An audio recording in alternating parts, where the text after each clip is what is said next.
नमस्कार दोस्तों, आज हम एनसीईआरटी गणित कक्षा 10 के प्रश्नावली 6.3 के लिए प्रमेय 6.5 को प्रूफ करेंगे, जिसमें कि दिया हुआ है कि यदि एक त्रिभुज का एक कोण दूसरे त्रिभुज के एक कोण के बराबर हो तथा इन कोणों के अंतर्गत करने वाली भुजाएं इन दोनों कोणों के अंदर करने वाली या पड़ने वाली भुजाएं समानुपाती हों तो दोनों त्रिभुज समरूप होंगे।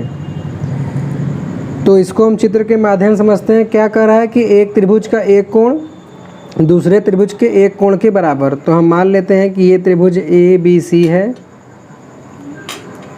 और ये वाला जो त्रिभुज है वो डी ई एफ है।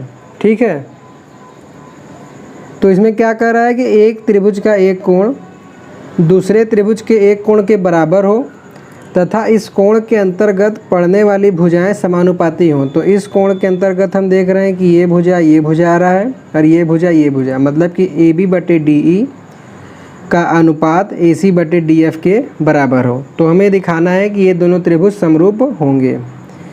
तो पहले हम देख लेते हैं कि इसमें क्या दिया हुआ है। तो हेडिंग लिखते हैं कि दिया है त्रिभुज ए बी सी तथा त्रिभुज डी ई एफ में क्या है, कोण ए बराबर कोण डी है तथा ए बी बटे डी ई का अनुपात बराबर है ए ई बटे डी एफ के अनुपात के। ये हो गया। और हमें सिद्ध करना है इसमें कि दोनों त्रिभुज सर्वांगसम है। तो हेडिंग लिखते हैं कि सिद्ध करना है कि त्रिभुज ए बी सी समरूप है त्रिभुज डी ई एफ के। तो जैसा कि हमने दो त्रिभुज में जो रचना किया था दोनों प्रमेय में 6.3 और 6.4 में, सेम उसमें भी वही रचना करेंगे कि चित्रानुसार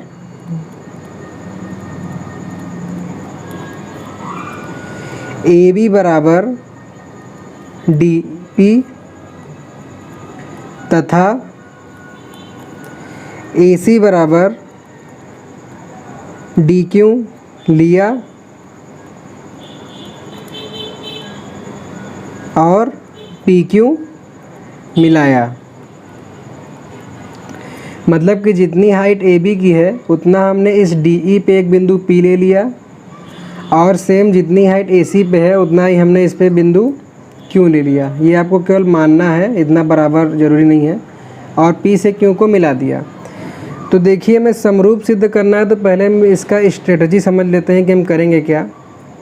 कि पहले हमें किसी तरह इस बड़े वाले त्रिभुज ए बी सी को इस छोटे वाले त्रिभुज डी पी क्यू के समरूप दिखाना है।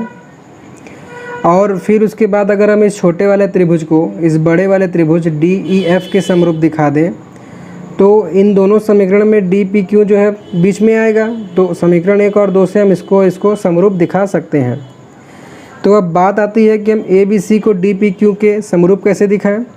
तो अगर हम इसको सर्वांगसम सिद्ध कर दें तो हम जानते हैं कि जो त्रिभुज सर्वांगसम होते हैं वे समरूप होते हैं। तो उसी को हम करेंगे। तो इसकी उत्पत्ति करते हैं। तो देखिए, त्रिभुज ए बी सी और डी पी क्यू को पहले सर्वांगसम सिद्ध करते हैं। तो ए बी सी तथा त्रिभुज डी पी क्यू में, तो त्रिभुज ए बी सी और डी पी क्यू में जैसा हमने माना है कि ए बी बराबर है डी पी, मतलब ये वाली भुजा बराबर है डी पी के, ए बी बराबर है डी पी। कैसे? रचना से। फिर उसके बाद फिर हमने रचना माना हुआ था कि ए सी बराबर है डी क्यू के, मतलब ये भुजा ए सी बराबर है डी क्यू के। ठीक है, ए सी बराबर है डी क्यू, ये भी रचना से है। और तीसरा, हमें त्रिभुज में दिया हुआ है कि कोण ए बराबर है कोण डी के, तो इस त्रिभुज का कोण ए बराबर हो जाएगा कोण डी के, ये दिया है। तो जैसा कि हम जानते हैं कि अगर किसी त्रिभुज में हम दो भुजाएं और एक कोण, मतलब भुजा कोण भुजा नियम से सर्वांगसम दिखा सकते हैं, तो इसलिए त्रिभुज ए बी सी सर्वांगसम हो जाएगा त्रिभुज डी पी क्यू के। इसका प्रॉपर्टी लिख देंगे कि भुजा कोण भुजा से, साइड एंगल साइड से। लेकिन एक चीज़ आप ध्यान दीजिएगा, इसमें भुजा कोण भुजा आ रहा है, तो पहले हम इसको लिखेंगे भुजा, फिर ये कोण, फिर ये भुजा। ये मैंने इसलिए ऐसे लिखा कि बहुत लोग ये गलती करते हैं, जब यहाँ पे हम प्रॉपर्टी भुजा कोण भुजा लगा रहे हैं तो पहले भुजा दिखाएंगे, फिर कोण दिखाएंगे, फिर भुजा दिखाएंगे, इसको आप ध्यान रखिएगा। तो अब जब ये दोनों त्रिभुज हमने समरूप दिखा दिया है, तो सर्वांगसम दिखा दिया है, तो सर्वांगसमता से हम लिख सकते हैं कि त्रिभुज ए बी सी समरूप हो जाएगा त्रिभुज डी पी क्यू के। यहाँ हम लिख सकते हैं सर्वांग समता से। तो जैसा कि मैंने आपको स्टेप बताया था, पहला तो हमने फॉलो कर लिया। अब हमें किसी तरीके से डी पी क्यू और डी ई एफ को जो है समरूप दिखाना है, तो इस पे देखते हैं। तो इसके लिए जो क्वेश्चन में दिया गया है हम इसको यूज करेंगे। तो जैसा कि यहाँ पर दिया है कि ए बी बटे डी ई बराबर है ए ई बटे डी एफ के। ठीक है, यहाँ तक तो हो गया। लेकिन रचना से हमने क्या माना हुआ है कि ए बी बराबर है डी पी के और ए सी बराबर है डी क्यू के। तो यहाँ पे हम लिख सकते हैं ए बी की जगह डी पी बटे डी ई बराबर ए बी बटे ये ए सी है। ठीक है, गलत हो गया, इसको सही कर लीजिए। ए सी, ए सी की जगह हम लिख देंगे डी क्यू बटे डी एफ। तो इसको, इस रिलेशन को चित्र में देखें तो डी पी ये भुजा और डी ई पूरी भुजा, डी क्यू ये भुजा, डी एफ पूरी भुजा। तो दोनों त्रिभुज का अनुपात बराबर होगा, तो इनकी संगत भुजाएं बराबर हो जाएंगी जो इनको दोनों भुजाओं पे मिलती है। तो इसलिए यहाँ से पी क्यू सर्वांगसम हो समांतर हो जाएगा ई एफ के। और अब तक तो आप ये पर में जान भी चुके होंगे कि ये कैसे होगा, अगर आपने इसके पहले एक वीडियो देखी है। तो यहाँ पर हम लिखेंगे बी पी टी के विलोम से, और जब ये दोनों रेखाएं समांतर हैं और इनको ये एक रेखा काट रही है, तो यहाँ से हम ये कह सकते हैं कोण P बराबर हो जाएगा कोण E के और कोण Q बराबर हो जाएगा कोण F के। तो जब हमने यहाँ समांतर दिखा दिया है, तो हम यहाँ से लिख सकते हैं कि कोण P बराबर हो गया कोण E और कोण Q बराबर हो गया कोण F के। ठीक है, तो लेकिन हमारा मेन टॉपिक क्या था कि इन दोनों को हमको समरूप दिखाना था। तो हम अब इन दोनों त्रिभुज में बात करते हैं।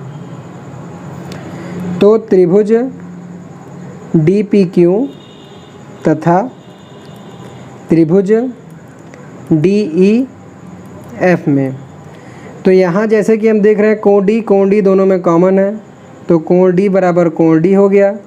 फिर हमने भी आगे ही दिखाया कि कोण पी बराबर है कोण ई के और कोण क्यू बराबर है कोण एफ के। तो तीनों कोण बराबर है, तो इसलिए हम यहाँ लिख सकते हैं कि त्रिभुज डी पी क्यू समरूप हो जाएगा त्रिभुज डी ई एफ के। ठीक है, कोण कोण कोण नियम से, एंगल एंगल एंगल से। अब इसको अगर हम समीकरण 2 मान लें, तो समीकरण 1 और समीकरण 2 अगर आप देखेंगे, ये रहा समीकरण 1। तो यहाँ देखिए डी पी क्यू यहाँ पर भी आ रहा है और डी पी क्यू यहाँ पर भी आ रहा है। तो जब दोनों में डी पी क्यू सर्वांगसम है तो इस आधार पे हम लिख सकते हैं कि ए बी सी सर्वांगसम हो जाएगा डी ई एफ। तो यहाँ हम लिखेंगे समीकरण 1 व 2 से त्रिभुज ए बी सी समरूप हो जाएगा त्रिभुज डी ई एफ के। ठीक है, जो कि हमें दिखाना था। और इस तरीके से हमारा ये प्रमेय भी कंप्लीट हो जाता है। तो यहाँ हम लिख सकते हैं कि हैंस प्रूव। तो प्रमेय 6.5 भी इस तरीके से कंप्लीट हो गया। आशा करता हूँ कि आपको बताया गया प्रमेय समझ में आया होगा। अब दोस्तों मेन चीज़ ये है कि हमने तीनों प्रमेय पढ़ तो लिया है, अब इनको हम क्वेश्चन में कैसे अप्लाई करेंगे तो वो तो मैं आपको क्वेश्चन जैसे जैसे हल करता जाऊँगा उसमें बताऊँगा। लेकिन ये भी ध्यान दीजिए, जैसा कि हमने प्रमेय 6.3 पढ़ा हुआ था तो उसमें क्या कहा था, आप ध्यान दीजिएगा कि अगर दोनों त्रिभुज के कोण एक दूसरे के बराबर है तो संगत भुजाओं का अनुपात बराबर दिखा देंगे तो वो समरूप हो जाएगा।